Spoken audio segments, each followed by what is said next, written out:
در شهر خوجند مسابقه کشاد ولایتی اوید با بوکس برای دریافت جام رئیس ولایت سوخت برگزار گردید. این چهاربینی ورزشی که در دایره سلسله چهاربینی‌های ورزشی تحت عنوان 35 سال استقلالیت 35 قله ورزش طی 4 روز در مجمع ورزشی سوخت‌درین شهر خوجند جریان گرفت. بیش از 100 نفر ورزشکار را از تمام منطقه‌های کشور و دولت‌های دوست و همسایه ازبکستان، قزاقستان، قرقیزستان و مصر به هم آورد.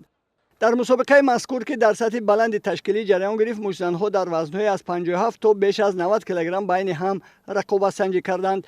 در بین بانوها در وزن 57 کیلوگرم بیبی نشستما خولوا مشت‌زنی دسته خطلان دو ورزشکاری شهر دوشنبه هنگامه ایسویوا را شکست داد. در وزن 60 کیلوگرم مشت‌زن بانوی شهر دوشنبه میجگانا سمدова ورزشکار بانوی قزاقستان الدانا اسیمова را مغلوب کرد. خیلی خرسند هستم که در این جام اشتراک کرده و سزاوار جای اول شدم. این برای ما پیش از بازی‌های آسیایی که در ژاپن برگزار می‌گردد خیلی گیم که تجربه خوب شد. هر یک ورزشکار آرزوش همین است که در بازی‌های المپی اشتراک کرده و نام دولت اعظم رو بلند بردارن. چقدر که شما می‌دونید من در بازی‌های المپی پاریس 2024 اشتراکچی بازی المپی هستم و در آنجا نتوانستم مدال بازی المپی را گرفته و با این من گویم که دل افتاده نشدم، باز مشقایم را ادامه دادم و این المپیاد که از پیش ما را انتظار است.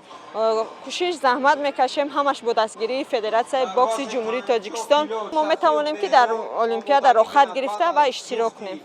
در بین پسران ابوبکر حسنزاده مشت‌زن ولایت سوخت در وزن 50 کیلوگرم، مهراج صوفیجانوف ورزشکار دیگر ولایت سوخت در وزن 55 کیلوگرم، دمیر مبلخانوف ورزشکار ولایت مختار کوهستانی بدخشان در وزن 60 کیلوگرم و مشت‌زن جمهوری قزاقستان اورونبای ژورانیاز در وزن 65 کیلوگرم حریفان خود را شکست داده صاحب جایهای اول شدند. شمشیر سیدوف مشت‌زن ولایت خطلان، سردار عبدالمطلب ورزشکار جمهوری ازبکستان، شهباز حیتوف بوکسچی ولایت سوخت، غفورجان نعمتوف ورزشکار جمهوری ازبکستان، بکزات تانتر مشت‌زن جمهوری قزاقستان و محمد ابرارالدینوف ورزشکار شهر دوشنبه در وزن‌های از 70 تا بیش از 90 کیلوگرم در رقابت‌های نهایی مهارت بلند نشان داده پیروز گردیدند. در مراسم جنبست به غالبان و جایزه‌داران جام رئیس ولایت سوخت مدال، دیپلم و تحفه‌های خاطروی تقدیم گردیده. اینچنین سابقه‌داران بوکس با تحفه‌های خاطروی قدردانی شدند.